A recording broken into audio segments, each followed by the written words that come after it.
Assalamu alaikum friends, my name is Nuzhat and you are watching my YouTube channel Nuzhat Reacts. आज के दिन मैंने already एक video मेरी अपलोड कर दी है which is reaction video on Mohammad sir के लिए पार्ट 10. आज ही के दिन मुझे थोड़ा टाइम मिल गया फ्रेंड्स, तो मैंने सोचा कि क्यों ना मैं एक और वीडियो पर रिएक्शन दूँ. एंड ये वीडियो बहुत ही अच्छी है. जो कि स्पीकर हैं हमारे मोहम्मद अली, उन्होंने मतलब एक लाइफ चेंजिंग बयान दिया है जो कि इस्तग़फ़ार के ऊपर है. इस्तग़फ़ार की फ़ज़ीलत उन्होंने बयान की है. तो मैं तो बहुत एक्साइटेड हूँ ये देखने के लिए कि उन्होंने क्या बताया है उसके अंदर. वैसे तो हम जानते हैं कि हमें हर टाइम इस्तग़फ़ार करते रहना चाहिए और इस्तग़फ़ार की बहुत बड़ी फ़ज़ीलत होती है. इस्तग़फ़ार करने से हमारे गुनाहों की भी माफ़ी होती है, प्लस अल्लाह पाक हमसे खुश होते हैं. और भी हम जानेंगे इंशाअल्लाह इस वीडियो में. तो चलिए देखते हैं लाइफ चेंजिंग बयान बाय मोहम्मद अली ऑन इस्तग़फ़ार की फ़ज़ीलत. मैं यहाँ पर एक वाक़या सुनाना चाहता हूँ दिल को नरम करने के हवाले से. इसी आयत से रिलेटेड मुझे याद है. डॉक्टर ईशान का वाक़या है और मुफ्ती बैंक ने गालिबन सुनाया था, या बहरहाल वाक़या ऑथेंटिक है. यूट्यूब पर बड़ा मशहूर ये वाक़या. डॉक्टर ईशान एक न्यूरो सर्जन है और वो फ्लाई कर रहे थे गालिबन सऊदीया से किसी कंट्री में. बहरहाल किसी कंट्री से दूसरी कंट्री जा रहे थे. रास्ते में कहते हैं कि बहुत तूफ़ान, ठंडर, मौसम बड़ा ख़राब हो गया. जहाज़ एक जगह रुक गया, एक एयरपोर्ट पे बीच में. मैंने बड़ी रिक्वेस्ट की कि यार मुझे पहुंचना है वहाँ, मेरा बड़ा इंपॉर्टेंट कमिटमेंट है, ऑपरेशन है वगैरह वगैरह. तो पायलट ने कहा कि नहीं, हम नहीं ले जा सकते. आप ये है कि कोई कार करा के, जीप करा के चले गए. वो करीब ही है जगह, इतनी तो दूर अब नहीं रही. कहते ठीक है. हमने गाड़ी कराई. गाड़ी करा के हम जा रहे हैं तो तूफ़ान मज़ीद तेज़ हो जाता है और हम इत्तफ़ाक़न एक घर के सामने रुकते हैं. वहाँ पे मैं नॉक करता हूँ तो एक बूढ़ी अम्मा बाहर निकलती है. बड़ी काइंड थी. हमने उससे कहा जी हमें अंदर आने दें, बारिश बहुत है, हम ज़रा थोड़ा देर रुक के चले जाएंगे. हमने अपने आप को फ्रेश किया. देखते क्या है कि एक बच्चा ज़मीन पर लेटा हुआ है गद्दे पर, और वो बूढ़ी अम्मा बार बार उसके सर को दबा रही है और बड़ा परेशान है उसके बारे में. कहते मैंने पूछा कि क्या मसला है इस बच्चे को. तो उन्होंने कहा कि इसका कोई ब्रेन का मसला है या ऐसी कोई प्रॉब्लम है जो बहुत मुश्किल है यहाँ के डॉक्टर्स के लिए. तो उन्होंने कहा मुझे बताएं, मैं भी डॉक्टर हूँ, मेरे बड़े वाक़फ़ियत है. तो बूढ़ी औरत ने कहा कि हाँ, हमें डॉक्टर्स ने एक बड़े मशहूर डॉक्टर का नाम बताया है. तो लेकिन ये कि ना मेरे पास रिसोर्सेज़ हैं, ना मैं कोई मतलब कांटेक्ट कर सकती हूँ उससे. ये बच्चा यतीम भी है, मैं इसकी दादी हूँ, इसकी टेक केयर कर रही हूँ. उसने कहा आप मुझे बताएं, मैं उस डॉक्टर का पता करूँगा. You have been so kind to me. She said कि डॉक्टर ईशान. अल्लाह. तो कहते हैं कि उसी वक्त मुझे रोना आ गया. और उन्होंने कहा कि आप क्या मतलब कर रही थी, आप अल्लाह से दुआएं कर रही थी, क्या था ऐसा कि अल्लाह मुझे यहाँ पर ले आया. इस साइड के पता नहीं, मैं तो बस इस्तग़फ़ार बहुत करती. अस्तग़फ़िरुल्लाह इस्तग़फ़ार. अस्तग़फ़िरुल्लाह. और मैं अल्लाह से कहती थी कि अल्लाह हम तो नहीं जा सकते, बस किसी तरह तू ज़रिया बना दे, ये बच्चा मेरे सामने है. तो हदीस है ना कि जो इस्तग़फ़ार बहुत करता है अल्लाह उसके लिए ऐसे ऐसे रास्ते रास्ते बना बनाता है देता कि वो है. बंदा सोच भी नहीं सकता. तो अल्लाह की फ़ौज को अंडर एस्टिमेट अंडर ना करें. एस्टिमेट नहीं करना अल्लाह की चाहिए. फ़ौज में फिर क्या क्या चीज़ें हैं ये आप सोच भी नहीं सकते. अल्लाह ने किस तरह उन्हें वहाँ लाना है, कैसे लाना है, कैसे आपकी मदद करनी है. वही वमन यत्तक़िल्लाह यजअल मख़रजा.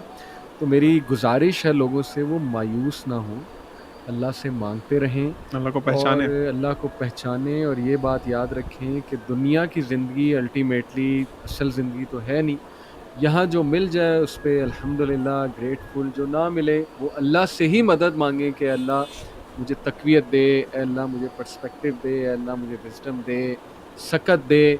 और उम्मीद जारी रखें, ना उम्मीद कभी ना हो. यकीन करें ऐसी ऐसी स्टोरीज़ हैं मेरे पास, अभी टाइम इजाज़त नहीं देता. जब मैंने थोड़ी सी रिसर्च की, जो कपल्स मायूस थे औलाद के हवाले से, किस किस तरह अल्लाह ने उन्हें औलाद दी है, वो ऐसी स्टोरीज़ हैं कि आपके रोंगटे खड़े हो जाएंगे कि इम्पॉसिबल सिचुएशन थी, किस तरह इंतज़ाम अल्लाह ने किया, कैसे वो मामला पेश आया.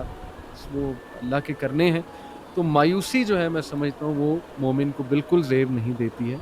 अल्लाह ताला पे ट्रस्ट करें और अल्लाह ताला से तक़वियत मांगते रहें और मोहब्बत मांगते रहें. जी. यहाँ पे मुझे भी एक बात याद आई, मतलब जैसा इन्होंने बताया, हमारे स्पीकर जो हैं उन्होंने जो बताया कि मतलब وہ ایسے لوگوں کو بھی جانتا ہے کہ جن کو اولاد نہیں تھی اور اللہ پاک نے ان کے لیے کیسے راستے بنائے. تو سیم میں اپنے پرسنل ایکسپیرینس سے بھی بتا سکتی ہوں کہ میں بھی ایسے کچھ لوگوں کو جانتی ہوں کہ جن کے مطلب بہت سالوں بعد اولاد سے اللہ پاک نے انہیں نوازا. اور صرف مومن ہی نہیں, مطلب صرف مسلم بھائی نہیں, مسلم بہنیں ہی نہیں, بلکہ ہمارے نان مسلم بھائی بہن بھی ہیں جن کو اللہ پاک نے ہی نوازا ہے اتنے سالوں بعد اولاد کی نعمت سے. اور بھی بہت سی جو چیزیں مطلب جن کی وہ خواہش رکھتے ہیں, جو اچھی چیزیں ہیں, ان کو اللہ پاک نے دیا ہے. مطلب اللہ پاک کسی کو بھی نہیں بھولتے ہیں. جب وہ معصوم پرندوں کو, جب ان کو ان کی خوراک کا ذریعہ اللہ پاک نے دے رکھا ہے, تو ہم لوگ کو کیوں بھولیں گے؟ ہم لوگ تو اشرف المخلوقات ہیں. تو یہ بات بہت امپورٹنٹ ہے جو میں چاہ رہی تھی آپ لوگ سے شیئر کروں. علی بھائی, لوگوں نے پوڈ کاسٹ سن لیا ہوگا سارا, اور وہ یہ سوچ رہے ہوں گے کہ اب ہم اللہ تعالیٰ سے کنیکٹ کیسے کریں. اللہ تعالیٰ کا ہمیں آپ نے بتا دیا what should we do to connect with اللہ سبحانہ و تعالیٰ. بالکل صحیح. تو میں کچھ پوائنٹس شیئر کرنا چاہوں گا کہ اللہ تعالیٰ سے کنیکٹ کرنے کے لیے آپ کو سب سے پہلے اللہ تعالیٰ کے بارے میں جاننا بہت ضروری ہے. جس طرح ذہان بھائی بھی بات کر رہے تھے, اللہ تعالیٰ کی معرفت, اللہ تعالیٰ کے بارے میں نالج ہونا بہت امپورٹنٹ ہے. صحیح. کہاں سے اسٹارٹ کریں؟ اللہ تعالیٰ کے کلام سے, اللہ تعالیٰ کے اپنے ورڈس, قرآن. اللہ تعالیٰ نے قرآن آپ کو بھیجا ہے آپ کے لیے. اور میں ایک بہت بڑی مسکنسیپشن ہے ہمارے معاشرے میں, خاص طور پہ پاکستان انڈیا میں, کہ قرآن سے نا لوگوں کو دور کر دیا. پتہ نہیں, مجھے سمجھ نہیں آتی کہ کیا ایسی ریزن بنی. لوگوں کو کہا گیا ہے جی, چونکہ ہم لوگ اجمی لوگ ہیں, عربک نہیں آتی ہے ہم لوگوں کو بائی ڈیفالٹ, تو ہمیں کہا گیا جی قرآن جو ہے نا وہ آپ تو پڑھ ہی نہیں سکتے, آپ کا تو مطلب وہ لیول ہی نہیں ہے, آپ کو پہلے فلاں کچھ کرنا پڑے گا. بہت سے لوگ ایسی باتیں کرتے ہیں, اور اللہ معاف کرے کچھ کائنڈ آف ریلیجیس لوگ بھی اس طرح کی باتیں کرتے ہیں. قرآن سے ہمیں دور کر دیا گیا. قرآن ہے عربک میں, آپ سب سے پہلے تو قرآن کا ترجمہ پڑھیں, ٹھیک ہے, اور دیکھیں کہ اللہ آپ سے بات کر رہے ہیں. کیونکہ یہ نہیں ہے کہ اللہ قرآن صرف علماء کے لیے نازل ہوا تھا. دیکھیں فقہ کے جو مسئلے ہیں, جو اس طرح کے مسائل ہیں, وہ ڈیفینیٹلی علماء کین ڈو, وہ ہم لوگ نہیں بتا سکتے. لیکن جو قرآن سمپل باتیں آپ کو انسٹرکشنز دے رہا ہے لائف کی, اللہ تعالیٰ اپنے بارے میں بتا رہے ہیں, وہ تو سمجھ آتی ہے نا بات. جیسے میں ایک آیت ایڈ جی یہ میں سنانا چاہتا ہوں. ان اللہ فالق الحب والنوى, سبحان اللہ, یخرج الحی من المیت ومخرج المیت من الحی, ذالکم اللہ فانا تؤفکون. سبحان اللہ. Surely Allah is the one who splits the grain and the date stone for sprouting. اللہ ہی ہے جو اتنی سخت زمین سے ننا سا بیج پھاڑ کے اوپر لاتا ہے, یعنی یہ امپاسبل سی چیز ہے. He brings forth the living from the dead and he is the one who brings forth the dead from the living. That is Allah. ذالکم اللہ. To where then are you being turned away? سبحان اللہ. مطلب یہ دیکھیں نا, جس بندے کو اس آیت کا علم ہوگا تو یہ کوئی اتنی وہ مشکل بات تو نہیں ہے. اللہ تعالیٰ آپ کو آپ کی اپنی جو کریشن ہے اس کے بارے میں بتا رہے ہیں, دیکھو اسے غور کرو. اللہ تعالیٰ یہ کر سکتا ہے, تو تم کدھر جا رہے ہو؟ تم کسی اور کے پاس ہیلپ کرنے جا رہے ہو, تم کسی اور سے مشکل میں اپنی مدد مانگ رہے ہو. سو یہ جو ایک ٹیبو بنا دیا گیا نا کہ قرآن کو آپ نے ٹچ بھی نہیں کرنا, آپ نے شیلف میں رکھتے ہیں اوپر, آپ نے گھر میں برکت لے کے آنی ہے. قرآن کی برکت ہے, اس میں کوئی وہ شک نہیں ہے, اور آپ کو عربک پڑھنے کا بھی ثواب ملتا ہے. لیکن دا پوائنٹ از کہ آپ کا جو قرآن سے کنیکشن ہے نا وہ آپ نے لوز کر دیا بیکاز آف دیٹ تھنگ. تو آپ قرآن خود پڑھیں, ترجمے سے پڑھیں. آپ اگر بہت احسان کرنا چاہتے ہیں تو بسم اللہ کریں, عربی سیکھیں. مطلب آپ انگلش سیکھ لیتے ہیں, آپ چائنیز سیکھ لیتے ہیں, جو بڑی مشکل زبانیں ہیں صرف for the sake of your monetary benefits. لیکن آپ عربک جو اسلام کی زبان ہے, جو اتنی خوبصورت زبان, اللہ کے نبی صلی اللہ علیہ وسلم کی زبان ہے, اس سے بڑھ کے کیا وہ ہے, وہ سیکھیں تاکہ آپ کے لیے نا اللہ تعالیٰ کا میسج آسان ہو. اللہ تعالیٰ کا آپ کے پاس میسج قرآن ہے, اور یہ ایک شرف کی بات ہے کہ اللہ تعالیٰ نے قرآن ہم پہ نازل کیا. میں کہیں پڑھ رہا تھا کہ ایون بہت سے فرشتے ہیں جو اس چیز سے محروم ہیں کہ وہ قرآن کی تلاوت کر سکیں. وہ ایسی مجلسوں, ایسی محفلوں میں ڈھونڈتے ہیں ان کو جہاں پہ قرآن کی تلاوت ہو رہی ہو. آپ کیا مطلب, ہم کیوں ایک ڈیلیوژن میں ہیں؟ تو ایک بات یہ. دوسری بات یہ کہ اللہ تعالیٰ سے دوسرا کنیکشن کا بہت امپورٹنٹ ذریعہ اور بہت اہم وہ ہے نماز. نماز پڑھیں اور نماز سمجھ کے پڑھیں. خدا رہا, کیونکہ آپ کو نماز کا ترجمہ آنا چاہیے, آپ کو پتہ ہو کہ آپ اللہ تعالیٰ سے کیا بات کر رہے ہیں, تاکہ آپ کے اندر چینج آئے. اور واللہ علی بھائی, میرا اپنا پرسنل ایکسپیرینس ہے, آپ لوگوں نے ڈیفینیٹلی ایکسپیرینس کیا ہوگا کہ اگر آپ دن میں کوئی صرف ایک نماز خشوع سے, توجہ سے پڑھتے ہیں نا, تو آپ کا دن ڈفرینٹ گزرتا ہے, پورا دن ڈفرینٹ گزرتا ہے. ایک نماز کا اتنا امپیکٹ ہے, تو 5 کا پھر کیا ہوگا. تو نماز پڑھیں, کیونکہ وہ آپ کی اللہ سے میٹنگ ہے 5 times a day. آج کے جہاں پہ آج ہماری اتنی ڈسٹریکشنز ہیں, اتنی وہ इंटरप्शंस है हमारी लाइफ में, तो उसमें नमाज अच्छी पढ़ना बहुत ज़रूरी है। बेशक, तो इसलिए जो लोग पढ़ते हैं वो कोशिश करें उसको इम्प्रूव करने की, और जो नहीं पढ़ते तो प्लीज़ नमाज शुरू करें। That is the second thing you can do for improving your connection with अल्लाह।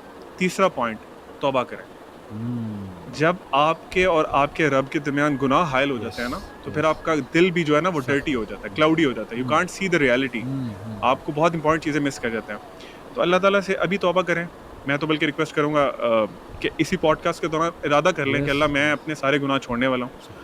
मुझे नहीं पता मैं कैसे करूँगा, मैं इतनी ज़्यादा डेप्थ में जा चुका हूँ मेरी डिच मदद में। फरमा और हाँ, मुझे आपने निकाल करना इस है, दलदल आप निकालें मुझे इस दलदल से। तौबा करें, आपका कनेक्शन अल्लाह से इम्प्रूव होगा, फिर मिरेकल्स। जी, तो आज की वीडियो भी बहुत ही अच्छी थी। एंड ये जो एक नई वीडियो मैंने चूज़ की, रिएक्शन ऑन लाइफ चेंजिंग बयान बाय मोहम्मद अली स्पीकर जो है हमारे, उन्होंने बहुत अच्छी चीज़ें, और जो उनके साथी भी थे वो भी बहुत अच्छी अच्छी बातें बताई उन्होंने। मतलब ये जो एक नेमत है इस्तग़फ़ार की, जो अल्लाह पाक ने हमें नवाजा है इससे, वो एक नेमत है, वो इतनी बड़ी नेमत है कि अगर हम दिन में कई मरतबा 1000 मरतबा भी पढ़ेंगे तो भी कम है। मतलब उससे हमें ना तो सिर्फ हमारे गुनाह माफ़ होंगे, बल्कि हमारी जो दुआएं हैं, जो हम शिद्दत के साथ जो चाहते हैं, वो भी कबूल होंगी। जी हाँ दोस्तों, तो आप ये कोशिश करें और ये अपने डेली रूटीन में ये चीज़ को शामिल करें कि आप हर नमाज के बाद आप इस्तग़फ़ार करें कसरत के साथ। तो इसको प्रैक्टिस करें हर दिन, रोज़ इस्तग़फ़ार करने की। एंड जी, एक और चीज़ जो मैं यहाँ बताती चलूँ आपको, कि कुरान शरीफ आप कोशिश करिए कि आप घर में उसको खाली ऐसे बंद ना रहने दें। आप उसको रोज़ एक पेज ही, जितना भी हो सके, एक लाइन भी पढ़ेंगे तो आपको सवाब है, लेकिन आप उसे खोलें ज़रूर, आप उसको बंद बिल्कुल मत रहने दें। तो कुरान शरीफ रोज़ पढ़े, रोज़ एक लाइन पढ़े, एक पेज पढ़े, उतना ही सवाब है जितना आप पूरा कुरान पढ़ेंगे। तो ये थी आज की अच्छी बातें। आई होप आपको ये हमारी वीडियो अच्छी लगी होगी, तो प्लीज़ इसे लाइक करें एंड शेयर करें, और हमारे चैनल को ज़रूर सब्सक्राइब करें फ्रेंड्स। एंड इंशाल्लाह ताला हम कल मिलेंगे जल्द ही अपनी नेक्स्ट वीडियो में, जो कि मैंने ऑलरेडी बताया है कि हम मोहम्मद सब के लिए पार्ट 11 हम उस पर रिएक्शन देंगे, तो हम जल्दी मिलते हैं उसमें। तब तक के लिए अल्लाह हाफ़िज़, दुआ में याद रखिए, फ़ी अमान अल्लाह।